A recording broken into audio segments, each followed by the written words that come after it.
Secretary, Government of India. He's as of now an academic in the United States, both joining us from Washington, D.C.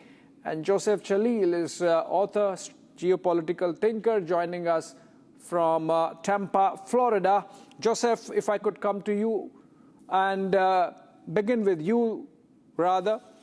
You know, a while back we had pictures of President Trump sitting next to President Sisi of Egypt, and a reporter asked him about the durability of the truce that's been reached between the two sides, between US and Iran. And President Trump said, this is not a deal, it's not final, it's just an MoU.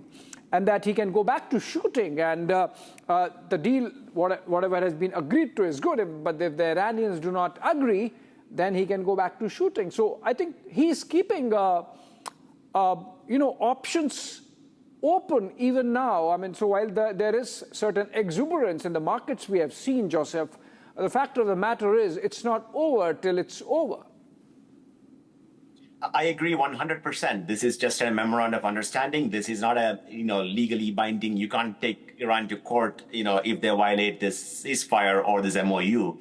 This is as good as how strong President Trump is holding his end of the bargain, and this is how Iran should be afraid of. If they violate the terms, then they'll be back to the way they were. Challenges were that Iran, the naval blockade was really effective. So that's the one thing which maybe I wish if U.S. started that bit earlier would have been better. But I think this is going to be good. I think this is good for midterm for President Trump because, again, one thing we should understand in this G7, every other leader, Trump respects power and domestic powerful leaders, whether it is President Putin or Xi Jinping. Compare the leaders of G7 who are coming there. You have the French president, he's on his last year of presidency. We have the German Chancellor, he's barely holding on to power. You have the Prime Minister of UK, barely in power there. Canadian Prime Minister, maybe a little bit off, but still not powerful. Italian Prime Minister and the Japanese Prime Minister are the only two which are better. But comparatively, Prime Minister Modi stands out because he's consolidating power in India. He's winning every election, to a point where he is now maybe up to a point of getting a two-thirds majority in both houses of the parliament in India. And Trump, on the other hand, is also winning. I know he's not getting weakened here. Any primary which is happening in the U.S. Republican Party, Trump endorsed candidates are winning. So if we can pull this Iran deal through, and potentially, like he was ignoring, Vladimir Zelensky, with Joseph, Ukraine. Just hold on to your thoughts. First pictures coming in of Prime Minister Modi and President Trump. I believe they are already taking questions and opening comments being made. We can cut to the nets, please.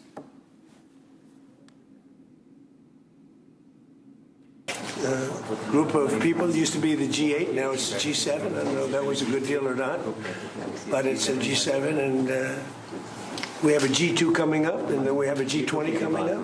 You know what the G2 is, I think, most of you.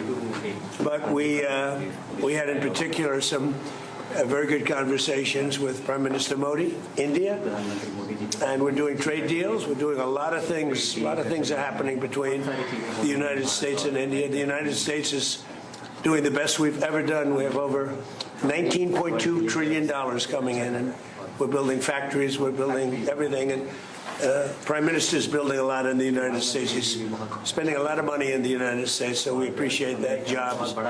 But I just want to say he's been my friend for a long time now, and we've always had a great relationship, and it's great to be with you. Thank you very much.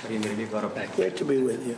Thanks to be at a divergence with what Ambassador Kapoor said in terms of whether President Trump is facing some headwinds on domestic front with his ratings down. I'll come to that in a bit. But getting in Joseph Chalil also into the conversation. Joseph, the meeting comes a few hours after a decision taken by the Pentagon, by the Department of War, with Pete Hegseth posting on his social media handles that the INDOPACOM, the command which was renamed as INDOPACOM to highlight or underscore the importance of India in this geography called Indo-Pacific, has been renamed back to being PACOM, or the Pacific Command.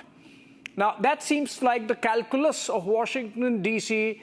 is pivoting again to Asia-Pacific of Obama years from the Indo-Pacific that was sort of emphasized during the first term of President Trump. So in that sense, I think while President Trump, of course, is praising Prime Minister Modi, and as Sanjeev said, that's been a constant, he has done that with a lot of consistency. The fact of the matter is the United States is looking some other way insofar as its strategic calculus goes. Good morning from Palm Beach, Florida. Again, my comment on the name change on just the military acronyms, I wouldn't read much into it because there have been a lot of changes in the military departments, especially the Department of Defense now became Department of War.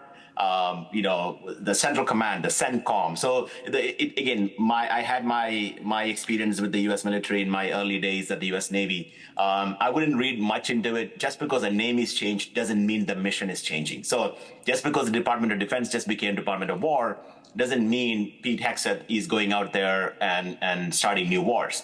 That wasn't the plan. It's just that Trump has a history. Pete Hegseth is just being Shakespearean? I wouldn't. There will be a lot more changes happening. This is the only thing which we cared about, but there are a lot of changes happening in the military already. There have been, changes in the diversity inclusion criteria. There are changes in the standard of military men. There are changes in department names elsewhere. The only thing which we thought was important was when they changed or dropped the India name, because military always had a habit of making everything short. So I wouldn't read much into it. I don't think it's politically that important. If the Quad is abandoned, yes, I agree. That's a big deal. I don't think calling it Pacific Command or is going to change the mission of the Indo-Pacific Command just because a shorter name is required. As I said, Pete Hegseth's name is changed. Now he's Secretary of War, not Secretary of Defense anymore. Does that change his title as opposed to his mission? I don't think so. But you sort of admitted, Joseph, that, taken together with Quad, the change of nomenclature has some meaning. I mean, it's not just about change of name, because when it was renamed first time in 2018 in the first term presidency, the idea was to include India bring more of India into the Indo-Pacific, and that's why INDOPACOM, and now it's back to being Pacific Command. So obviously, while President Trump continues to praise Prime Minister Modi personally, there seems to be some reassessment of the relationship happening. And Matthew, coming back to you, you say that no, President Trump is doing fine. But look at some of the recent developments. Even as inflation is up, the ratings are down, and the ratings are down for a reason. And it's not just, it goes much beyond bananas and eggs. Look at the U.S. Supreme Court orders of the recent, some of the recent orders, Matthew.